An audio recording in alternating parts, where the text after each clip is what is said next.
Assalamu alaikum. Welcome to the Facebook page of Radhanagar Anihat Degree College. Online class, Ramgunia Sotogram. উচ্চ মাধ্যমিক online রসায়ন class উপস্থাপনায় আমি মোহাম্মদ নুরুল আফসার, প্রভাষক, রসায়ন বিভাগ, রাধানগর রানীহাট ডিগ্রি কলেজ, রাঙ্গুনিয়া, চট্টগ্রাম। আজকের আলোচ্য বিষয় রসায়ন প্রথম পত্র, প্রথম অধ্যায় ল্যাবরেটরি নিরাপদ ব্যবহার 4 নম্বর ক্লাস। এর আগে 3 নম্বর ক্লাস দিয়েছি, এটাই ফার্স্ট ক্লাস। এর বাদে যদি প্রয়োজন হয় আমি পরবর্তী ক্লাস দিব। আপাতত বিভিন্ন বোর্ডে যে প্রশ্নগুলি এসেছে সেই ক্লাসের মধ্যে চলে আসছে। এর মধ্যে অম্লজার টাইট্রেশন, রিয়েজেন্টের ফকারভেদ, বিভিন্ন প্রকার অ্যানালাইটিক্যাল পদ্ধতি, এইসব নিয়ে আজকে আলোচনা করব।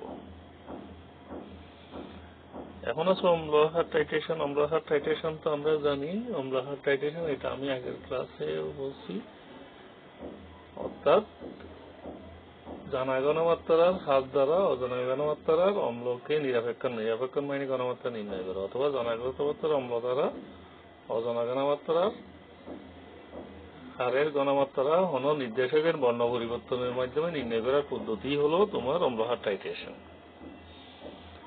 তো এই টাইট্রেশন করার জন্য তোমার যন্ত্রপাতি, হাত যন্ত্রপাতি লাগবে, burette, pipette, beaker, conical flask, iconic flask, wash বোতল, ফানেল ইত্যাদি। আর অন্যান্য যন্ত্র লাগবে, ফল ভঙ্গি ব্যালেন্স, ওয়েট বক্স। রাসায়নিক উপাদান যেটা দিয়ে তুমি প্রাইমারি স্ট্যান্ডার্ড পদার্থের মধ্যে একটা ঘনমাত্রায় গরম বা দ্রবণ তৈরি করবা, সেটা হলো সোডিয়াম কার্বনেট। আর তোমাকে যে ঘনমাত্রা দ্রবণের বা অ্যাসিডের ঘনমাত্রা নির্ণয় করতে হবে সেটা হলো হাইড্রোক্লোরিক অ্যাসিড। তারপরে তোমাকে নির্দেশক হিসেবে দেওয়া হবে মিথাইল ওএইচ। এখন আসলে আমরা রিয়েজেন্ট সম্পর্কে টাইট্রেশন করার আগে আমাদের প্রাথমিক আলোচনাগুলি করে নিই। আমরা দুই ধরনের রিয়েজেন্ট ব্যবহার করি, একটা প্রাইমারি স্ট্যান্ডার্ড পদার্থ, একটা সেকেন্ডারি স্ট্যান্ডার্ড পদার্থ। প্রাইমারি স্ট্যান্ডার্ড পদার্থ বিশুদ্ধ অবস্থায় পাওয়া যায়, সাধারণ ব্যক্তিতে ওজন নেওয়া যায়, বায়ু বা জলীয় বাষ্প দ্বারা আক্রান্ত হয় না, এবং যাদের দ্রবণের ঘনমাত্রা অনেকদিন অপরিবর্তিত থাকে, যেমন sodium carbonate, potassium dichromate, oxalic acid, potassium oxalate ইত্যাদি। সেকেন্ডারি স্ট্যান্ডার্ড পদার্থ যে পদার্থ বিষয় একটা ক্রাইটেরিয়া থাকে, অর্থাৎ বিশুদ্ধ অবস্থায় পাওয়া যাবে না, সাধারণ ব্যক্তিতে ওজন করাও যায় না, যাদের ঘনমাত্রা দীর্ঘদিন অপরিবর্তিত থাকে না, এবং যারা বায়ু, জলীয় বাষ্প অথবা কার্বন ডাইঅক্সাইড দ্বারা আক্রান্ত হয়, যেমন hydrochloric acid, sodium hydroxide, potassium permanganate, sodium thiosulphate, sulphuric acid ইত্যাদি হলো সেকেন্ডারি স্ট্যান্ডার্ড পদার্থ। তো তোমাকে বলা হয়েছে আগে, যেহেতু তুমি হাইড্রোক্লোরিক অ্যাসিডের ঘনমাত্রা নির্ণয় করবা হারের মাধ্যমে, তো তুমি আমাকে প্রশ্ন করতে পারো, স্যার আমরা সোডিয়াম কার্বনেট লবণ, এটা কেন করবো? কারণ এটা লবণ হলো, এটা যখন জলীয় দ্রবণে যাবে তখন এটা হ্রাস হয়ে যাবে। সেজন্য এমনি সোডিয়াম হাইড্রোক্সাইড আমরা ব্যবহার করতে পারতাম, কিন্তু সোডিয়াম হাইড্রোক্সাইড নিজেই সেকেন্ডারি স্ট্যান্ডার্ড পদার্থ। এটা আমি যেভাবে মাপি না কেন, এটার ঘনমাত্রা আমি যেটা বলবো এটা নাও হতে পারে। সেজন্য প্রাইমারি স্ট্যান্ডার্ড পদার্থ হিসেবে সোডিয়াম কার্বনেট নেওয়া হয়। আর এটাও আমরা দ্বিতীয় পত্রের তৃতীয় অধ্যায়ে পড়বো, এটা পানিতে কি হয়, হারিয়ে কিভাবে কার দ্রবণ কিভাবে হয় সেটা। তাহলে আপাতত মনে করো সোডিয়াম কার্বনেটের জলীয় দ্রবণ হারিয়ে, সেই জন্য হার হিসেবে আমরা সোডিয়াম কার্বনেট অর্থাৎ হারিয়ে লবণ পানির সাথে মিক্সার হয়ে হার হয়ে যাবে। তাহলে এটা দ্রবণ প্রস্তুতি করার সময় তোমাকে সিপি সহ 250 ml আয়তনের একটি আয়তন ফ্লাস্ক পরিষ্কার করে নিতে হবে, সাথে নিতে হবে একটা ফানেল। আর ফল ভঙ্গি ব্যালেন্সের সাহায্যে সঠিকভাবে 2.65 গ্রাম সোডিয়াম কার্বনেট মেপে নাও। এই মেপে নেওয়া সোডিয়াম কার্বনেটকে ফানেলের সাহায্যে আয়তনিক ফ্লাস্কে স্থাপন করো। ওয়াশ বোতল থেকে অল্প পানি যোগ করে ভালোভাবে মিশ্রিত করার পর দাগ পর্যন্ত পানি যোগ করো। তাহলে হয়ে গেল তোমার 250 ml 0.1 সোডিয়াম কার্বনেটের দ্রবণ। এখন তোমার কতটুকু লাগবে? আমরা 2.65 গ্রাম তো বলে দিলাম 0.1 সোডিয়াম কার্বনেট দ্রবণ তৈরি করতে। তাহলে আমরা এটা করতে হলে আমাকে কতটুকু সোডিয়াম কার্বনেট নিতে হবে, সেখানে একটা সমীকরণ আমি দেখাইছি, SMB/100, 1000। তাহলে আমি গণমাত্রা করবো 0.1 mm। তাহলে এর জন্য আমার আণবিক ভর আমরা জানি সোডিয়াম কার্বনেটের আণবিক ভর হলো 106, m এর মান 106।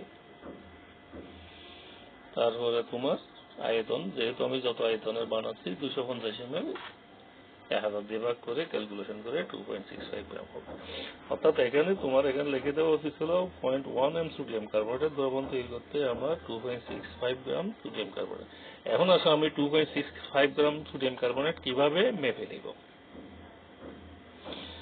পাশে একটা ফলভঙ্গি ব্যালেন্স দেখতেছো, এটা আমাদের আছে, এটাকে ভালো করে সেট করে নিবে।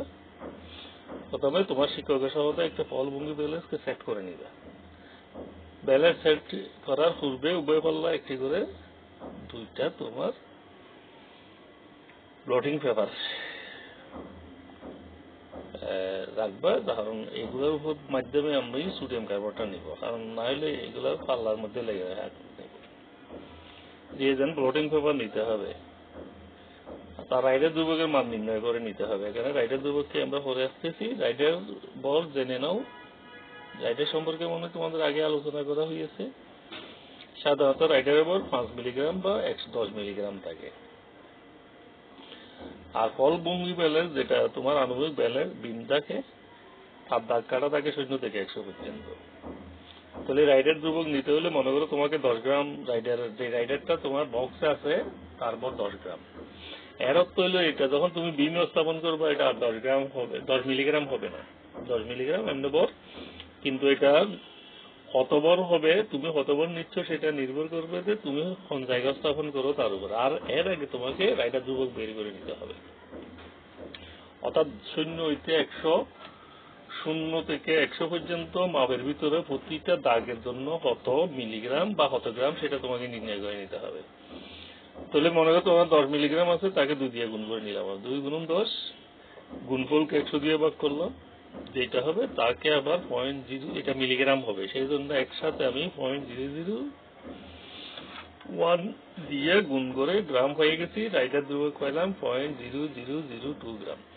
অর্থাৎ প্রতি দাগের বর 0.0002 গ্রাম। তাহলে মনে করো তোমার রাইডার যদি 20-এ থাকে, তাহলে 20-কে তুমি রাইডার দুর্ভোগ দিয়ে গুণ করে নিবে। এটা হলো রাইডারের বর। তারপরে তুমি এখন সোডিয়াম কার্বনেট সহ রিয়েজেন্ট বোতল ব্যালেন্স ভাবে পাল্লায় রাখে স্থাপন করে, ডান পাল্লায় এখন ওজন বক্সে হোয়াইট স্থাপন করো। মনে করো তোমার ওয়েট, তুমি যে রিয়েজেন্ট বোতলটা, তার জন্য তোমাকে একটা 20 গ্রামের ওয়েট দিতে হলো, 10 গ্রাম দিতে হলো, 2 গ্রাম দিতে হলো, 500 mg দিতে হলো, 200 mg দিতে হলো, 50 mg। এগুলো দেওয়ার পরেও ওজন একটু বেশি হচ্ছে, সেজন্য তুমি এখন আবার মনে করো তোমার যে মিনিমাম 10 মিলিগ্রাম আছে ওখানে, সেটা দিলে কম হয়ে যাচ্ছে। সেই জন্য তুমি যে কাজটা করতে হবে, এখন ওই রাইডারটা স্থাপন করে দিবা। রাইডার স্থাপন করতে গিয়ে 35 নম্বর করে রাইডারের সাত জন্য তোমার ব্যালেন্সটা স্থির হলো, অর্থাৎ 0 দাগে, যেটা নিচের সূচকটা 0-তে আসলো। তাহলে রিয়েজেন্ট বোতলের প্রাথমিক ওজন তুমি পেয়ে গেলে গ্রামেরটা 20 যোগ 10 যোগ 2। আর মিলিগ্রামের জন্য 500 জন্য 0.500, 200 জন্য 0.200 আর কি, আর 50-এর জন্য 0.050। আর রাইডারের জন্য হলো 35 গুণন ওই গ্রামে, যেহেতু আমি দুর্ভোগ বাইর করছি 0.0002। এইগুলো যখন তুমি ক্যালকুলেশন পাইছো, তাহলে প্রাথমিক ওজন আমরা পেয়ে গেছি 32.75 গ্রাম। তাহলে এখন তোমাকে এখান থেকে নিতে হবে সোডিয়াম কার্বন নিতে হবে 2.65 গ্রাম। তাহলে 2.6 গ্রাম বাদ দিলে আর বাকি হতে থাকে 30.107 গ্রাম। এখন কি করবা, তুমি ফলভঙ্গি ব্যালেন্সের ডান পাল্লা থেকে ওজন সরাইয়া আবার 30.107 জন্য তোমাকে ওজন নিতে হবে 20 গ্রাম, 10 গ্রাম, 100 মিলিগ্রাম হবে। তারপরে রিডারের অবস্থান হবে 10-এর করে। অর্থাৎ তোমাকে রাইডারের অবস্থান নির্ণয় করে তুমি ওজন নিলে, ধরো যতটুকু নিলে ততটুকু পাইলে না, এর থেকে কম, মানে একটু বেশি পড়ে গেল। তোমার নেওয়া উচিত ছিল 30.107, রাইটের জায়গা পড়া ছিল 30 হয়ে, কিন্তু রাইডার একটু বেশি, তোমার একটু বেশি পড়ে গেছে আর কি। বেশি পড়ে যাওয়ার পরে রাইডারের পর পাইলে, রাইডারের অবস্থান পাইলে 10। তাহলে এখন তুমি কতটুকু ওজন নিলে? অর্থাৎ শেষ ওজন হয়ে গেছে। তোমার নেওয়ার কথা ছিল 30.107, তো তুমি একটু বেশি নিলা আর কি, 0.005 গ্রাম বেশি নিলা। তো তোমার আসলো 30.102 গ্রাম। তাহলে তোমার ওজন নেওয়া হলো প্রকৃতি, অর্থাৎ প্রাথমিক ওজন থেকে তুমি অ্যাকচুয়ালি যে ওজনটা নিছো শেষ ওজন, সেটা বাদ দাও, 2.655 গ্রাম নিছো। 2.65 গ্রামের জন্য এটার জন্য আমার টেনশন কিছু না। এর থেকে যদি বেশিও নিতাম তাহলে আমার পরীক্ষা কোনো ভুল হতো না। অর্থাৎ আমাকে 0.1 m বাই করতে বলছে, এটা কোনো একেবারে একুরেট কথা, একুরেট করতে হবে এরকম কোনো হতো না। আমরা একটু বেশি করতে পারি বা কমও করতে পারি, তবে কম না করে একটু বেশি করাই ভালো। তাহলে একটু বেশি ওজন নিয়ে নিলাম। তাহলে 2.65 এর জায়গায় 2.655 গ্রাম হলো। এখন আমরা দেখি, আমাকে দ্রবণ নেওয়ার কথা, মোলারিটি নেওয়ার কথা হলো 0.1 গ্রাম, 0.1 m, কিন্তু দ্রবণ নেওয়ার কথা ছিল 2.65 গ্রাম, কিন্তু আমরা দ্রবণ নিছি 2.655 গ্রাম। এর জন্য আমার ঘনমাত্রা পরিবর্তিত হয়ে গেছে 0.1002, অর্থাৎ 3 গড় পরে একটা 2 বেশি আসলো। এটার জন্য আমার রেজাল্ট কিছু উলট পালট হবে না, বরঞ্চ তুমি একুরেট কাজ করছো সেটাই প্রমাণ হবে। তুমি যদি হুবহু 0.1 করে নাও, তাহলে তোমার পরীক্ষক মনে করবে তুমি কোনো পরীক্ষাই করো নাই, আন্দাজে বসাই দিছো। আর এইভাবে যখন তোমার রেজাল্ট আসবে, তোমার এক্সামিনার খুশি হবে, ধরে নিবে তুমি কাজটা নিজেই করেছো। এখন আসো, এখন এটা কিভাবে আমি রিয়েজেন্টের বোতল স্থাপন করব। তাহলে আগে থেকে পরিষ্কার করা একটি 250 ml মাপের, সেটা বলছি, আইটনিক ফ্লাস্কের মুখে একটি সুবিধাজনক প্যানেল স্থাপন করে দিল। এখানে প্যানেল আমি চিত্রে দেখাই, সেটা প্যানেল। মুখটা খুলে ফেলবো, সিবি খুলে এখানে স্থাপন করবো। স্থাপন করে ওই তুমি যে ব্যালেন্সে 2.65 গ্রাম মাপছো, সেটা ওখান থেকে একেবারে ওই কাগজটা সহ, যেহেতু কাগজ দুই দিকে সমান দিয়ে তুমি ব্যালেন্স মিলেছে, এখানে কাগজের ওজন হবে না। তবে মনে রাখবে, কাগজে যাতে একটা কোণও লেগে না থাকে, সবগুলি ফানেলের মাধ্যমে তোমার আইটনিক ফ্লাস্কে যায়, যাতে রিয়েজেন্টের প্রত্যেকটি কোণা ফ্লাস্কের মধ্যে যায়। ওয়াশ বোতল থেকে পানেলের মাধ্যমে অল্প অল্প পাতিত পানি যোগ করে সম্পূর্ণ রিয়েজেন্ট ফ্লাস্কে হস্তান্তর করো। ফ্লাস্কে সতর্কতার সাথে জেঁকে অল্প পানি দিবা, প্রথমে বেশি পানি দিবে না, ভালোভাবে জিকে দ্রবণ মিক্সার করো। মিক্সার যখন হয়ে গেছে আর বোতল অর্থাৎ ফ্লাস্কের গায়ে বা পানেলের গায়ে কোথাও যখন সোডিয়াম কার্বনেট লেগে থাকবে না, তুমি ধরে নিবা সবগুলি দ্রবণের মধ্যে আছে। হয়তো তুমি এইটুকু পরিমাণ পানি নিছো, অল্প পরিমাণ। তোমরা বাসায় শরবত বানাইতে যা করো আর কি, তোমাদের কিন্তু 1 জগ শরবত বানাইতে বলো, তুমি তো 1 জগ পানি একসাথে নিবে না, তুমি নিবা হয়তো 4/1 জগ। তার মধ্যে চিনি যা হয় রিয়েজেন্ট সবকিছু দিয়ে ভালো করে মিক্সার করবে। মিক্সার করার পরে জগ পূরণ করবে। এখানেও ঠিক সেই রকম। আমি প্রথমে অল্প সোডিয়াম কার্বনেট এখানে প্রবেশ করেই অল্প পানি নিয়ে ভালো করে মিক্সার করলাম। মিক্সার করার পরে আমি বাকিটা এই দাগ পর্যন্ত, এখানে এটা 250 ml, কিন্তু মুখ পর্যন্ত 250 ml না, 250 এর জন্য একটা পার্টিকুলার দাগ থাকে। এই যে আমি যে দাগটা দেখাচ্ছি, এই দাগ পর্যন্ত, তোমার এই দাগ পর্যন্ত মেপে নিলে 250 ml দ্রবণ প্রস্তুত হয়ে যাবে। এইটা হবে তোমার জন্য স্টক সলিউশন। এখন তুমি বলছো 250 ml আমার লাগবে না, হয়তো তুমি বানাইছো, তোমার বন্ধু 5 জন বন্ধু আছে, 5 জনের বন্ধু টেস্ট করতে পারবে, কারণ 10 ml কে 25 বার নিতে পারবা তোমরা। তো এতগুলি তো পরীক্ষা না, আমরা পরীক্ষা বদলে বেশি হলে সর্বোচ্চ 5টা পাস করি, তাহলে 250 ml আমার জন্য যথেষ্ট। তাহলে আমার স্টক সলিউশন তৈরি করে হলো, এটা রেখে দিবে সুন্দর করে এক জায়গায়। এখন কি করবে, এখান থেকে দ্রবণ কিভাবে আমরা এই কনিক্যাল ফ্লাস্ক স্থাপন করব। তাহলে প্রথমে কনিক্যাল ফ্লাস্ক একটা 300 ml মাপের 3টি কনিক্যাল ফ্লাস্ক, যেহেতু তোমাকে মিনিমাম 3টি পরীক্ষা করতে হবে, 3টি কনিক্যাল ফ্লাস্ক নাও, আগে থেকে এদেরকে পরিষ্কার করে নাও, তার মধ্যে 10 মিলিলিটার মাপের একটা পিপেট নাও। এই পিপেট আমি এখানে পাশে চিত্র দিচ্ছি। এই পিপেটটা 10 মিলিমিটার। এটাও কিন্তু যে কিভাবে পরিষ্কার করে সেটা আমি প্রথমের দিকে ক্লাসে আলোচনা করছি, তারপরে একটু বলে দিই। এগুলো কিন্তু ক্রমিক অ্যাসিড দিয়া ভালো করে পরিষ্কার করে নিতে হবে, যাতে ভিতরে কোনো ময়লা টয়লা লেগে না থাকে।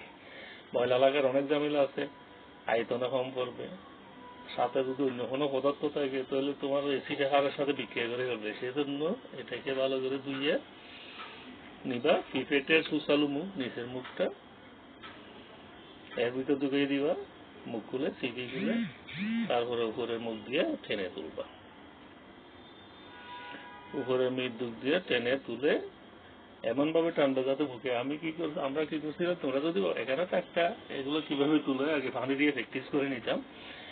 যা হোক, এখানে কাল্পনিক ভাবে তোমরা চিন্তা করো, এমন ভাবে টানবে যাতে অনাবস্থাতে মুখে না আসে। এটার একটা নির্দিষ্ট তাৎপর্য আছে। এই দাগের একটু উপরে তুলবে, তারপরে যেটা বেশি নিচে একটু করে বৃদ্ধাঙ্গুল দিয়ে মুখে ধরে রাখবে, একটু করে ছেড়ে দিবে, তাহলে দাগ পর্যন্ত উঠলো, আবার বৃদ্ধাঙ্গুল দিয়ে, তাহলে হয়ে গেছে। তারপরে সেইটা থেকে এখন এটার মুখে এনে কনিক্যাল ফ্লাস্কের মুখে এই সুচালু অংশটা স্থাপন করে দ্রবণকে আস্তে আস্তে ছেড়ে দিবে। ছেড়ে দেওয়ার পর, এখন সম্পূর্ণ ছাড়িয়ে দেওয়ার পরে তুমি যেহেতু 10 ml নিল, ইচ্ছে করলে তুমি আর একটু পাতিত পানি এখানে দিয়ে ভালো করে এটাকে দ্রবণের আয়তন বাড়াইতে পারো। কিন্তু দ্রবণের আয়তন বাড়াইলে দ্রবের পরিমাণ বাড়বে না। অর্থাৎ তোমাকে হিসেব করতে হবে 10 ml ধরে। তুমি যদি এখানে আরো 10 ml পানি যোগ করে দাও, কিন্তু তোমার হিসেব থাকবে 10 ml, এটা মনে রাখো। কারণ পানি যোগ করে একটু হালকা করে নিলে ভালো, পরীক্ষাটা স্বাভাবিক আসে। আর অনুরূপ ভাবে এভাবে 3টে ফ্লাস্কে 10 ml করে আমি সোডিয়াম কার্বনেট স্থাপন করব। স্থাপন এখানে 10 ml নেওয়ার পরে তার ভিতরে আমি নির্দেশক হিসেবে দিব মিথেল ওরেস। মিথেল ওরেসটা হলো তোমার অম্লীয় দ্রবণে ভালো কাজ করে। আমরা যখন পিএইচ করবো, পিএইচ সম্পর্কে যখন তুমি বিস্তারিত জানবা, এটা 3.5 পিএইচ, এটা 3.4 এর ভিতর থাকে। এই পিএইচ এর জন্য মিথেল ওরেস ভালোভাবে কাজ করে, সেই জন্য এখানে দ্রবণে মিথেল ওরেস দেওয়া হবে। এখন আসো মিথেল ওরেস দেওয়ার পরে সোডিয়াম কার্বনেটের বর্ণ কিরকম হয়। আচ্ছা, যা হোক, এটা পরে আসতেছি। তাহলে এখানে সোডিয়াম কার্বনেটের কনিক্যাল ফ্লাস্কে নেওয়ার ব্যাপারটা হয়ে গেছে। এখন আমরা অজানা ঘনমাত্রা হাইড্রোক্লোরিক অ্যাসিড উঠাই দিব। তাহলে প্রথমে তুমি একটা 50 ml মাপের বুলেটকে, এই তো এখানে ছবির মতো করে স্ট্যান্ডের সাহায্যে একেবারে উলম্বিক ভাবে স্থাপন করো, একটা সোজা ভূমির সাথে উলম্বিক ভাবে থাকে। এটাকে স্ট্যান্ডের সাথে এমন ভাবে আটকাবে যাতে এটা লড়াচড়াও না করে, আবার সরে চাপও না করে। আর এখানে এটা হবে নিয়ন্ত্রণ চাবি। এই নিয়ন্ত্রণ চাবির মধ্যে গ্রিস টিজ লাগিয়ে দেওয়া থাকে তোমার, যাতে এটাকে একেবারে আগে থেকে, তুমি দ্রবণ ডালার আগে থেকে এখানে নিশ্চিত হবে যে এটা বন্ধ আছে কিনা, না হলে উপরে দ্রবণ ডালছো নিচে পড়ে যাবে।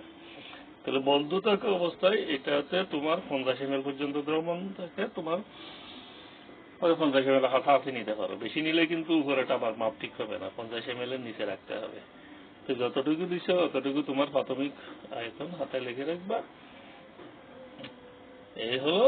তারপরে স্থাপন করে এবং বিকারের সাহায্যে অজানা ঘনমাত্রা হাইড্রোক্লোরিক অ্যাসিড এমন ভাবে যোগ করো যাতে এই সর্বোচ্চ দাগের উপরে না যায়, উপরে না যায়, এটা নয়া যায় না। এটা আসলে কম্পিউটার একটা অ্যাডভান্স কাজ করে, সেই জন্য এই ঘটনাটা ঘটছে, এটা না হবে।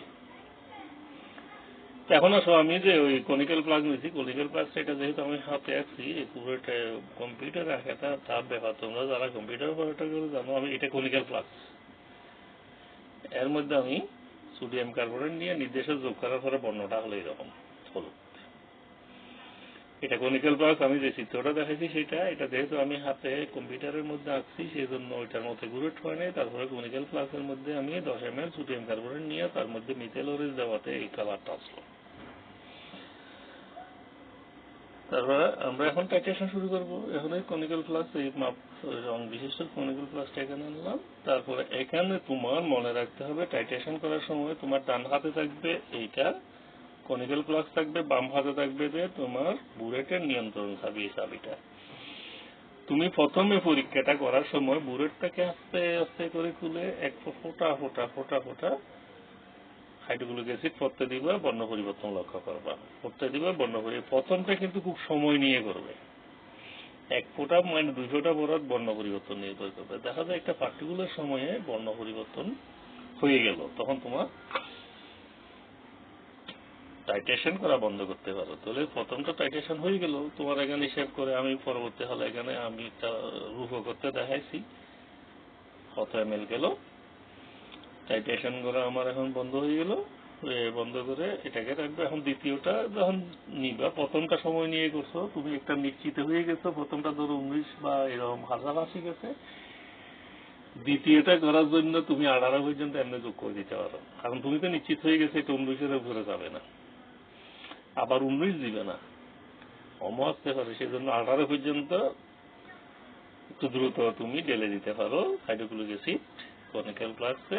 18 থেকে আবার ফোটায় ফোটায় ফোটায় ফোটায় ফোটায় ফেলো। ধরো 19 থেকে একটু দূরে গিয়ে তুমি আবার বর্ণ পরিবর্তনটা লক্ষ্য করছো, শেষ বিন্দু পাইছো। তৃতীয়টা আরেকটু আগাই করতে পারো। 18 আগেটা 18টা শেষ করলে এখন 18.67 গিয়ে তুমি একেবারে এটা খুব তাড়াতাড়ি করে 18.7 বা 6 থেকে ফোটায় ফোটায় ফেলে কাঙ্ক্ষিত বর্ণ পরিবর্তন পর্যন্ত তুমি দ্রবণ যোগ করো। তো দ্রবণ তিনটাই দ্রবণে দেখা যাবে তুমি যদি আবার এখানে মনে করো আন্দাজে বসাই দিলে হবে না। তোমার প্রথমটা হয়েছে ধরো 19.6, দ্বিতীয়টা 19.6 এদিক ওদিক হবে, একুরেট 19.6 হবে না। এমন কোনো ব্যক্তি নেই যে একেবারে সবগুলোই একই পারবে। আর তুমি যদি সবগুলো একই লিখেও দাও, সেটাও কিন্তু তুমি আন্দাজে বর্ষ হিসেবে ধরে নেওয়া হবে। আবার আন্দাজ করে বসাই দিল, সেটাও এক্সামিনার কিন্তু ঠিকই ধরে ফেলবে। তারপরও কাজটা যদি তুমি নিজে করো, হয়তো 2-1 মিলিলিটার এদিক হতে পারে ওদিক হতে পারে, এবং সেটা তোমার জন্য, এবং বিজ্ঞানী পরীক্ষা এইভাবেই করা হয়, সবসময় সবগুলো একুরেট আসে না। তাহলে দ্বিতীয়টা তো হয়তো 0.1 বেশি হলো বা 0.1 কম হলো, তৃতীয়টা হয়তো 0.2 বেশি হলো 2 কম হলো, কোনো অসুবিধা নেই।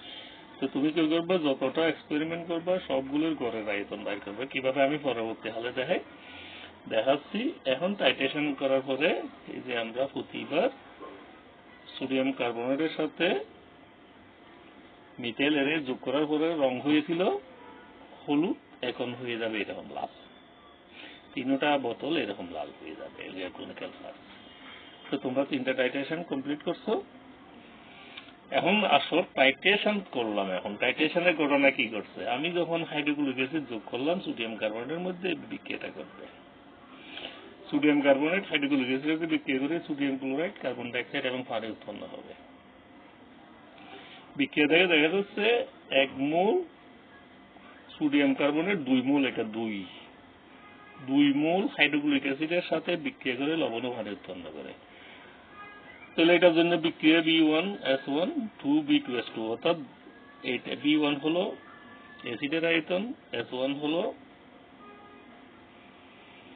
অ্যাসিডের ঘনমাত্রা, B2 হলো হারের আয়তন, S2 হলো হার, অর্থাৎ যার সহগ অক্সিজেন অ্যাসিডের সাথে অ্যাসিডেরটা হারে যাবে, হারেরটা অ্যাসিডে যাবে।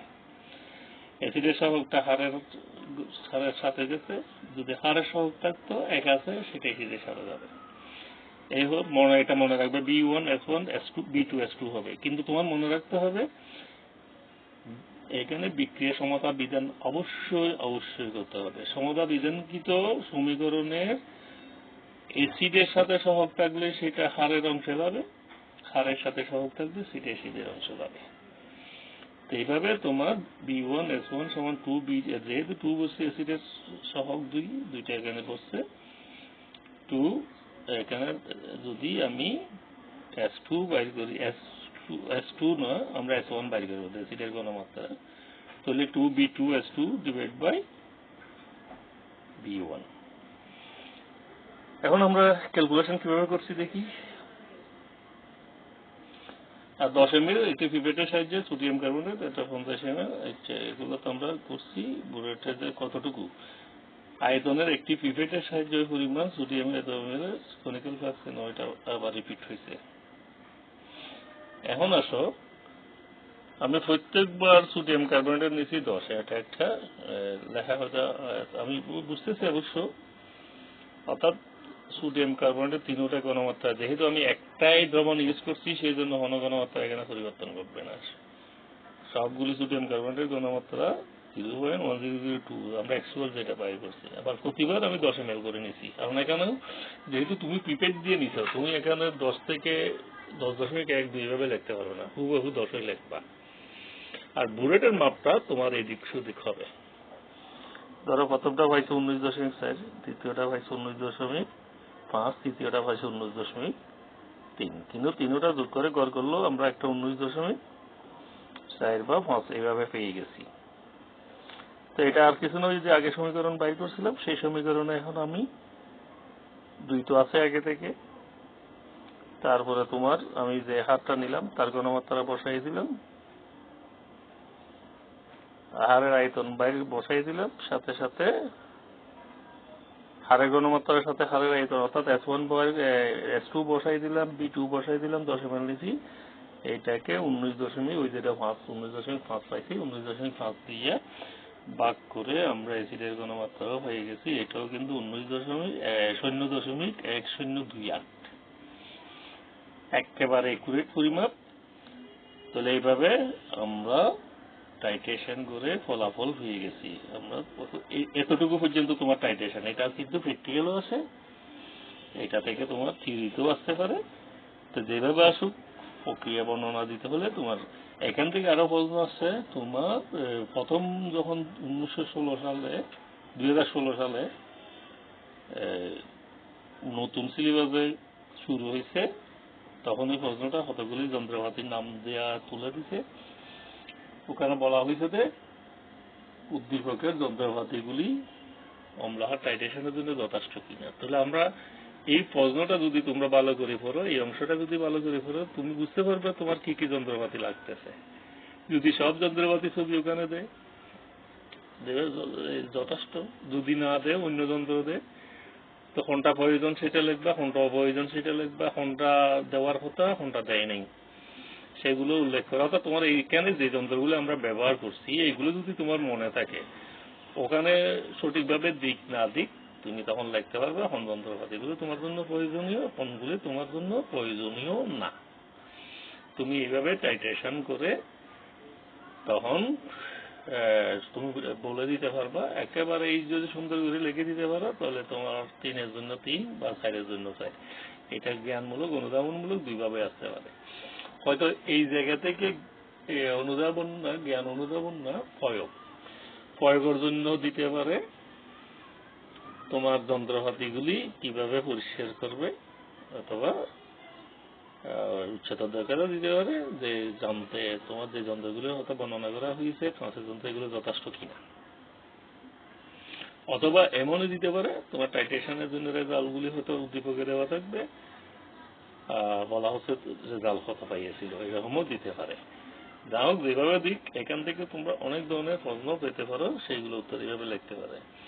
এখন আসো আমি এইসব এই পরীক্ষাটা অম্লহার টাইট্রেশন পরীক্ষা করার জন্য আমাকে কি কি সতর্কতা অবলম্বন করতে হবে। প্রথমে তো যন্ত্রপাতি পরিষ্কার করবে, এমনভাবে পরিষ্কার করবে যেহেতু এখানে কোনো হাত যন্ত্রপাতি ভেঙে না যায়। এগুলো খুব সেন্সিটিভ জিনিস এবং অনেক দামি জিনিস। তোমরা যে বেতন, মনে করো আমি বেতন দিচ্ছি, কিন্তু তোমার এই বেতনে কলেজের কিছু হয় না। এক একটা বুলেট পিপেটের দাম 400-500-1000 টাকা পর্যন্ত আছে। তো কোনো কারণে একটি অ্যাক্সিডেন্টলি যদি একটি পিপেট ভেঙে ফেলো, অনেক টাকা লস হয়ে যাবে। তো সুতরাং খুবই সতর্ক থাকতে হবে। আর ওজন নেওয়ার সময় খেয়াল রাখবে যাতে ওজন সঠিক হয়, কারণ ওজন এদিক ওদিক হলে তোমার ঘনমাত্রা অ্যাকুরেট হবে না। তোমার কাজের স্থান সময় সবসময় পরিষ্কার রাখবে। বুলেট থেকে দ্রবণ ডালার সময় খেয়াল রাখবে যাতে দ্রবণ ফোটায় পড়ে। পরীক্ষাটা অন্তত 3 বার বা 5 বার করলেই ভালো, বেশি যেহেতু তোমাদের ইন্টারমিডিয়েট 3 বারেই তোমাদের জন্য যথেষ্ট হবে। এখন আসো এতটুকু পর্যন্ত আমরা বিভিন্ন ঘনমাত্রা দ্রবণ এগুলো নিয়ে আমাদের একটু জানা থাকা দরকার। ঘনমাত্রার উপর ভিত্তি করে আমরা 3 দ্রবণের ব্যবহার করি, তিন ঘনমাত্রার দ্রবণ ব্যবহার করি বিভিন্ন, যার মধ্যে মোলার দ্রবণ, মোলাল দ্রবণ, নরমাল দ্রবণ, ppm একক, শতকরা হার ইত্যাদি এই ধরনের ঘনমাত্রা আমরা ইউজ করি। দেখা যাবে কোনো একটা বিদেশ থেকে কোনো একটা তোমাকে রিয়েজেন্ট পাঠাইছে, এখানে লেখা আছে 10% W/W, তাহলে এগুলোর একটা নির্দিষ্ট কেন W/W লেখছে, W/B লেখছে বা B/B লেখছে, এগুলো আমাদের একটু জানার দরকার আছে। মোলার দ্রবণ এটা আমি যে দ্রবণটা নিয়ে একদম টাইট্রেশন দেখালাম, এটা হলো একটা মোলার বা সেমিমোলার দ্রবণ। এর হলো স্থির তাপমাত্রা 1 লিটার দ্রাবক বলতে আমরা মাথায় যে হাস করবে সেটা পানি। যদি 1 মোল দ্রব দ্রবীভূত তাকে মোলার দ্রবণ বলে, আর যদি 1 লিটার দ্রাবকে 0.1 মোল থাকে তাহলে 0.1 মোলার দ্রবণ। যদি 100 ভাগের 1 মোল থাকে তাহলে ওটা হলো ডেসিমোলার, 0.1 থাকবে। আধা মোল থাকলে সেমিমোলার, তারপরে 100 ভাগের 1 মোল থাকলে সেন্টিমোলার, 1000 ভাগের 1 মোল থাকলে মিলিমোলার দ্রবণ। সেভাবে বিভিন্ন দ্রবণ আমরা ব্যবহার করব। আর তোমার আরেকটা প্রশ্ন আছে, মোলার দ্রবণ একটি, এখানে বলছি 0.5, 0.1 থাকলো, এটা যথাক্রমে ডেসিমোলার, সেন্টিমোলার ইত্যাদি হবে। আর এটা সেমিমোলার, ডেসিমোলার, সেন্টিমোলার ইত্যাদি দ্রবণ হবে। আর এখানে মনে রাখবে তোমাকে একটা প্রশ্ন আছে, প্রমাণ করে যে মোলার দ্রবণ একটি প্রমাণ দ্রবণ। প্রমাণ দ্রবণের প্রথমে সংজ্ঞা লিখতে হবে। প্রমাণ দ্রবণের সংজ্ঞা হলো যে দ্রবণের ঘনমাত্রা জানা থাকে তাকে প্রমাণ দ্রবণ বলে। যেহেতু মোলার দ্রবণের মধ্যে আমরা দ্রব এবং দ্রাবক দুইটাই জানি, নির্দিষ্ট দ্রাবকে নির্দিষ্ট দ্রব থাকলেই তখন এটা মোলার দ্রবণ, সেজন্য এটা প্রমাণ দ্রবণ। আরো ব্যাপার হলো এখানে তুমি এই যতই আয়তনের নাও না কেন, 1 ml নাও, 10 ml নাও, 50 ml নাও, সবসময় দ্রব দ্রাবকের অনুপাত একই থাকবে। যে কোনো পরিমাণ দ্রবণের ক্ষেত্রে দ্রব দ্রাবকের অনুপাত সেম থাকবে। সেই জন্য মোলার দ্রবণ, সেমিমোলার দ্রবণ, সেন্টিমোলার দ্রবণ, আমরা যে মোলার দ্রবণ নিই না কেন সেটাকে বলে প্রমাণ দ্রবণ। তার পাশে মোলার দ্রবণের একটা অসুবিধা কি? অসুবিধা হলো মোলার দ্রবণ তাপমাত্রা নির্ভর। কারণ আয়তন, আমরা দ্রাবককে আয়তন হিসেবে নিছি, দ্রবকে নিছি ভর হিসেবে। সব সময় দ্রব তাপমাত্রার সাথে পরিবর্তিত, ভর তাপমাত্রার সাথে পরিবর্তিত হবে না, কিন্তু দ্রাব তাপমাত্রার সাথে পরিবর্তিত হবে, অর্থাৎ আয়তন বাড়বে হবে। যে মনে করো বাংলাদেশ থেকে তুমি একটা দ্রবণ পাঠাইছো, বাংলাদেশের ধরো 20 ডিগ্রি সেলসিয়াস তাপমাত্রায় সৌদি আরব গেছে, সেখানে তাপমাত্রা হয়ে গেছে 40 ডিগ্রি। তাহলে 40 ডিগ্রি তো দ্রাবকের আয়তন আর 1 লিটার থাকবে না, সেটা থেকে একটু বেড়ে যাবে, তখন ঘনত্ব হয়ে যাবে। তুমি এখান থেকে 1 মোলার দ্রবণ পাঠাইছো, ওখানে 1 মোলারের নিচে চলে আসবে। আবার মনে করো তুমি শীত প্রধান দেশে কানাডায় পাঠাইছো, তো ওখানে কিন্তু 60 ডিগ্রি সেলসিয়াসে চলে আসছে, তাহলে এখানে আয়তন কমে যাবে, ঘনমাত্রা বেড়ে যাবে। তাহলে এটাই হলো অসুবিধা। কিন্তু এই অসুবিধা দূর করার জন্য ঘনমাত্রা আরেকটা একক, যেটা দুইটাই ভর ভিত্তিক, অর্থাৎ দ্রব ভর, দ্রাবক ভর। তো তাপমাত্রা যত বাড়ুক কমুক, দ্রবণের ঘনমাত্রা কোনো পরিবর্তন ঘটবে না।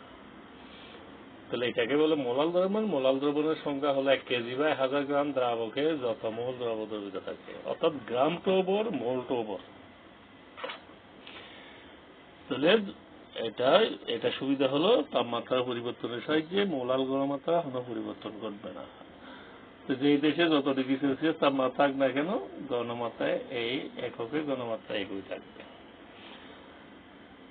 ঘনমাত্রা আরো একক আছে, আমরা সেকেন্ড ফেভারের প্রথম অধ্যায়ে তোমাদেরকে মোটামুটি যতটুকু পড়েছে এর মধ্যে এই এককটা আসে নাই, পরের অংশ আছে। এটা পরবর্তী হলে যখন পড়াবো তখন তোমাদেরকে এই ব্যাপারে বিস্তারিত বলবো। তারপর এখানে মনে রাখো যেমন হলো ppm একক হলো পার্ট পার মিলিয়ন। এখানে এই ফাঁকে তোমাদের একটা কথা বলে রাখি, মিলিয়ন তো আসলে লিটার থেকে আসছে, অর্থাৎ লিটারকে যদি আমি মিলিয়নে নিতে যাই, লিটার হলো 1 লিটার, তোমার 60 ডিগ্রি সেলসিয়াস তাপমাত্রায় 1 লিটার পানির ভর 1 কেজি। 1 কেজিকে গ্রামে নিলে 1000 গ্রাম, 1000 গ্রামকে যদি আমি মিলিগ্রামে নিই তখন হয়ে যাবে 10 লক্ষ মিলিগ্রাম। 10 লক্ষ মানে মিলিয়ন। সেজন্য যেহেতু পানির ভর 10 লক্ষ মিলিয়ন, তাহলে এখানে বাকিগুলিও মিলিগ্রাম হিসেবে থাকে। তাহলে 10 লক্ষ মিলিয়ন, 10 লক্ষ মিলিগ্রাম পানির মধ্যে যত মিলিগ্রাম অন্য দ্রব্য উপস্থিত থাকে তাকে তার ঘনমাত্রার ppm একক মনে করে 10 লক্ষ, তাহলে তুমি যদি মনে করো 10 লক্ষ, তোমার মনে রেখে কষ্ট, অসুবিধা নাই, আমি তো বলে দিছি 10 লক্ষ মিলিগ্রাম হলো 1 লিটার পানির ভর। তো তুমি আর 10 লক্ষ মিলিগ্রাম পানি না বলে দিতে পারো 1 লিটার পানির মধ্যে যত মিলিগ্রাম দ্রবিত থাকে তাকে ওই দ্রবণ উৎপন্ন করে ওই দ্রবণের ppm এককের ঘনমাত্রা বলে। যেমন পানির বিইউডি, আমরা এগুলো পরে পড়বো। পানির বিইউডি 6 ppm বলতে আমরা বুঝবো কি, অর্থাৎ 1 লিটার পানিকে অক্সিজেন দ্বারা জারিত করতে 6 মিলিগ্রাম অক্সিজেন লাগবে। পানির মধ্যে জৈব দূষক থাকে, জৈব দূষককে 1 লিটার পানির জৈব দূষককে জারিত করার জন্য 6 মিলিগ্রাম লাগে, 6 মিলিগ্রাম অক্সিজেন লাগবে, তাহলে 10 ppm এর 10 মিলিগ্রাম লাগবে। আর একটা একক আছে ppb, সেটা কিন্তু পার্ট পার বিলিয়ন। এখানেও 1 লিটার পানিকে বিলিয়ন ভাগ করলে প্রতি ভাগ হবে মাইক্রোগ্রাম। তাহলে এখানে অনেক পদার্থ আছে যেগুলো মিলিগ্রাম থেকে কম, যেমন তোমার আর্সেনিক থাকতে পারে, লাইট থাকতে পারে, ক্রোমিয়াম থাকতে পারে, এগুলো মাইক্রোগ্রাম হিসেবে থাকে। সেজন্য ওই মাইক্রোগ্রামকে, পানিকে যদি 1 লিটার পানির ভরকে যদি মাইক্রোগ্রামে না, তখন billion microgram, 10 to the power 9, 1 billion মানে 10 টু দি পাওয়ার 9, অর্থাৎ 10 টু দি পাওয়ার 9 মাইক্রোগ্রামের মধ্যে যত মাইক্রোগ্রাম ঘন দ্রবিত থাকে তখন তাকে বলে ঘনমাত্রা ppb একক। তাহলে এটাও যদি মনে না থাকে, তুমি বলে দিবা শুধু 1 লিটার পানির মধ্যে যত মাইক্রোগ্রাম দ্রবিত থাকে তাকে ওই দ্রবণের ঘনমাত্রা ppb একক। হ্যাঁ, তারপরে বিভিন্ন প্রকার দ্রবণের আরো আছে, যা শতকরার মধ্যে WB আছে একটা, WW আছে একটা। WB হলো 100 মিলিলিটার দ্রবণে যত গ্রাম দ্রব থাকে, অর্থাৎ দ্রবটা গ্রাম, দ্রাবকটা মিলিলিটার। 100 মিলিলিটারের মধ্যে 10 গ্রাম থাকলে 10% WB। আবার 100 গ্রামের মধ্যে 10 গ্রাম থাকলে তা হলো WW। আবার 100 মিলিলিটারের মধ্যে 10 মিলিলিটার থাকলে সেটা হবে B/B। এটা হলো B/B, এখানে WW রয়ে গেছে, B/B হবে।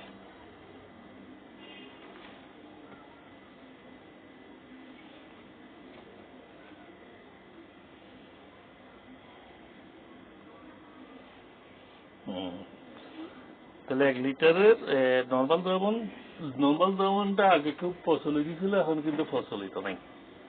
তারপরে এটা আমাদের বিভিন্ন জায়গায় মনে রাখতে হবে, নর্মাল দ্রবণের বলতে হবে মানে মনে করো ধরো সালফিক অ্যাসিড, সালফেট মূলক 2টা হাইড্রোজেন যুক্ত আছে, তাহলে এখানে সালফিক অ্যাসিড তুল্য 2 দিয়ে ভাগ করে দিতে হবে আণবিক ভরকে।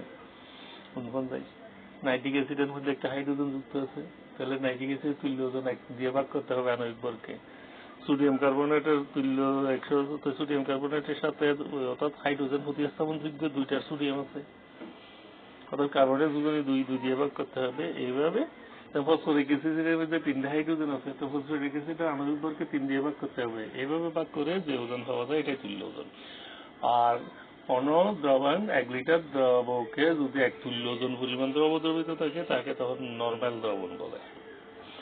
নরমালের মধ্যে সেমি নরমাল, ডেসি নরমাল এইভাবে থাকে। সেমি নরমাল মানে আধা নরমাল থাকে, আধা তুল্য ওজন থাকলে, ডেসি নরমাল মানে 10 ভাগের 1 তুল্য ওজন পরিমাণ দ্রবিত থাকলে তাকে বলে। তবে জানা রাখা ভালো, তোমার যে কোনো জায়গায় অনেক যারা পুরাতন, আমাদের স্যারের মধ্যে অনেক পুরাতন স্যারেরা আছে, তারা তুল্য ওজনটা মাথায় ঢুকে আছে, আমাদেরও ঢুকেছিল, এটা বাইর করতে আমাদের অনেক কষ্ট হয়েছে। তারপরেও এইভাবে ফটো দিয়ে দিলে কোনো অসুবিধা নেই। আর এটা তুমি অবজেকশনে করতে পারবে না, কারণ এটা এখনো প্রচলিত আছে, যদি এটা ব্যবহার খুব কম। তাহলে আমরা তুল্য ওজন জানলাম। আর ল্যাবরেটরিতে আমরা যে রাসায়নিক দ্রব্য কতটুকু ব্যবহার করব সেটা নিয়ে একটু এখানে আলোচনা আছে। তা আমরা নিম্নলিখিত দ্রব্যগুলি গুণগত বিশ্লেষণ, মাত্রিক বা পরিমাণগত বিশ্লেষণ, এগুলো বিশ্লেষণ করি। আর উভয় ক্ষেত্রে নিম্নলিখিত পদ্ধতিগুলি অনুসরণ করি। একটা হলো মাইক্রো পদ্ধতি, একটা সেমি মাইক্রো পদ্ধতি, আর একটা হলো তোমার ম্যাক্রো পদ্ধতি। মাইক্রো মানে খুব ছোট, সেমি মানে আধা ছোট, ম্যাক্রো মানে বড়, এটা মনে রাখবে। তাহলে এখন মাইক্রো পদ্ধতির মধ্যে আঙ্গিক গুণগত যে প্রক্রিয়ায় একটি নমুনা কি কি মৌলিক পদার্থ বা যৌগিক পদার্থ মূলক শনাক্ত করা হয় তার আঙ্গিক বা গুণগত বিশ্লেষণ বলে। যেমন লবণের অম্লীয় হারিয়ে মূলক শনাক্তকরণ, এটা হলো আঙ্গিক বা গুণগত বিশ্লেষণ। আর মাত্রিক বিশ্লেষণ পরিমাণগত, আমি যে তোমাদের টাইট্রেশন দেখাইছি এটাও একটা পরিমাণগত বিশ্লেষণ। পরিমাণগত টাইট্রেশন আছে, একটা গ্রাভিমেট্রিক টাইট্রেশন আছে, সেটা এখন নাই, তোমাদের উচ্চতর শ্রেণীতে আছে ডেসিটার টাইট্রেশন, এটা মাত্রিক বিশ্লেষণ। তাহলে এখন যে বিশ্লেষণ করো না কেন তোমাকে রিয়েজেন্ট নিয়ে কাজ করতে হয়। রিয়েজেন্ট নিয়ে কতটুকু রিয়েজেন্ট নিবে তার উপর ভিত্তি করে তিনটা পদ্ধতি, মাইক্রো পদ্ধতি, সেমি মাইক্রো পদ্ধতি, ম্যাক্রো পদ্ধতি। মাইক্রো অতি সামান্য বস্তু নিয়ে সাধারণ রাসায়নিক বিক্রিয়া সংঘটিত করা মাইক্রো বিশ্লেষণ অন্যতম উদ্দেশ্য। এই প্রক্রিয়ায় 0.005 গ্রাম থেকে 0.01 গ্রাম বস্তুর প্রয়োজন হয়। আর আয়তন হিসেবে নিলে 0.1 মিলিলিটার থেকে 1.3 মিলিলিটার দ্রবণ প্রয়োজন হয়। আমাদের চূর্ণা সেক্ষেত্রে পর্যবেক্ষণ এর উপকরণ মাইক্রো পদ্ধতি 7% কম লাগে। আর সুবিধা হলো অতি সামান্য পরিমাণ রাসায়নিক দ্রব্য লাগে, মাধ্যমিক উচ্চ মাধ্যমিক পর্যায়ে জনপ্রিয়তা সুদৃঢ় হবে, পরিবেশ বান্ধব। তৃতীয় ক্লাস এই পদ্ধতি ব্যবহার করা হয়। এই পদ্ধতি গ্রিন রসায়নের জন্য সহায়ক। অসুবিধা হলো এর জন্য যে ব্যয়বহুল যন্ত্রপাতি, বাংলাদেশের মতো তৃতীয় বিশ্ব দেশ এই ধরনের যন্ত্রপাতি আহরণ করা সম্ভব না। আর সামান্য অসতর্কতার জন্য এখানে তোমার প্রক্রিয়াটা ভুল হয়ে যাওয়ার সম্ভাবনা অধিক।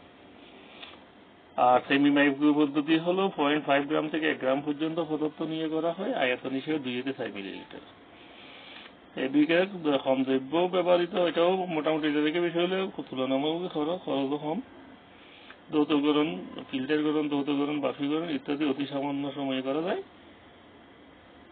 দ্রুত সংগঠিত করা যায়। আর হাইড্রোজেন সালফেটের পরিবর্তে এখানে ইথাইল থাইয়ামাইন ব্যবহৃত হয়, কারণ প্রথমটি বিষাক্ত, পরিবেশ দূষণ, দ্বিতীয়টি বিষাক্ত না। এটা দুই ক্ষেত্রে হাইড্রোজেন সালফেট, এই ক্ষেত্রে কিন্তু হাইড্রোজেন সালফেটটা সরাসরি না, ওখানে উৎপন্ন হয়ে ব্যবহৃত হয়, সেজন্য হাইড্রোজেন সালফেটটা পরিবেশে চলে আসে না, এজন্য এটা পরিবেশ বান্ধব।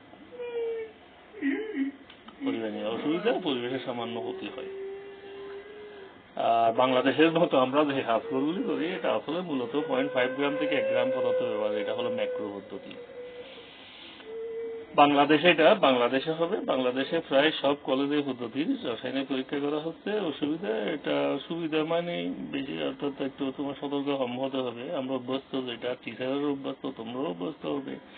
খুব বেশি সতর্কতা আর যন্ত্রপাতি বেশি খুব দামি লাগে না, সেটাই সুবিধা। অসুবিধা হলো বেশি রাসায়নিক দ্রব্য খরচ করতে হয়, খরচও বেশি, পরিবেশ অনেক বেশি দূষণ হয়, দূষণ অনেক বেশি হয়। তাহলে এই হলো মোটামুটি। এখন কতটুকু শিখলাম, তোমাকে তো আমরা 0.1 সোডিয়াম কার্বনেটের দ্রবণ তৈরি পদ্ধতি দেখাইলাম। এখন তোমরা 0.5 সোডিয়াম কার্বনেটের দ্রবণ 250 ml কিভাবে প্রস্তুত করবে সেটা একটু আমাকে বলবে। আর দলীয় মাইক্রো, সেমি মাইক্রো পদ্ধতির সুবিধা অসুবিধাগুলো একটু আলোচনা করো। তোমরা দলীয় হাল, যেহেতু তোমরা এখন হোয়াটসঅ্যাপের সাথে যুক্ত আছো, ফেসবুকে যুক্ত আছো, ইমোতে যুক্ত আছো, তোমরা নিজেদের মধ্যে এগুলো আলোচনা সেরে নাও, সেরে নিয়ে ফলাফল আমাকে জানো। আর বাড়ির কাজ করে এটা একটা অ্যাসাইনমেন্ট, টাইট্রেশন পদ্ধতি কিভাবে আমি টাইট্রেশনটা দিলাম তোমার নিজের মতো করে বর্ণনা করে আমাকে জানাও। সবাই ভালো থাকো, ঠিকভাবে অনলাইন ক্লাস করো। খোদা হাফেজ, আজ এই পর্যন্তই।